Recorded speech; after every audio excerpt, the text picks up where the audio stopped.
ટીવી9 પર આપનું સ્વાગત છે। હું છું હાર્દિક મોદી। મિડ ડે ન્યૂઝની શરૂઆત કરીશું કે જ્યાં ઐતિહાસિક સપાટીએ પહોંચ્યા બાદ હવે સોના ચાંદીના ભાવમાં કડાકો આવ્યો છે। 4 દિવસ સતત તેજી ને ત્યારબાદ ગગડ્યા સોના ચાંદીના ભાવ 20,000ના ઘટાડા સાથે 1 કિલો ચાંદી 3,80,000 પર પહોંચી છે।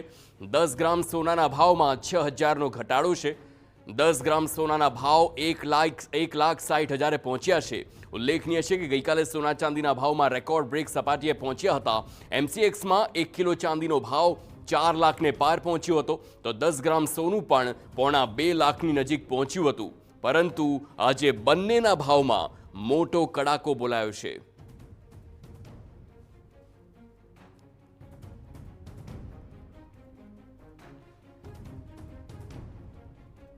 તો અત્યાર સુધી અનેક વખત એવા સમાચાર આવ્યા કે જ્યાં સર્વોચ્ચ સપાટી પર સોનું અને ચાંદી પહોંચ્યું હોય, પરંતુ હવે ભાવમાં જે પ્રકારે ધરખમ ઘટાડો જોવા મળી રહ્યો છે, એક જ દિવસમાં આટલો મોટો ઘટાડો એ તમામ રોકાણકારોને પણ આશ્ચર્ય કરી રહ્યા છે। કારણ કે જે સોનું અને ચાંદી ગઈકાલે ખૂબ જ વધુ પડતા ભાવ હતા, હવે તેમાં કડાકા જોવા મળી રહ્યા છે। એટલે આખરે સવાલ એ થાય કે સોનું અને ચાંદીનો ભાવ ક્યારે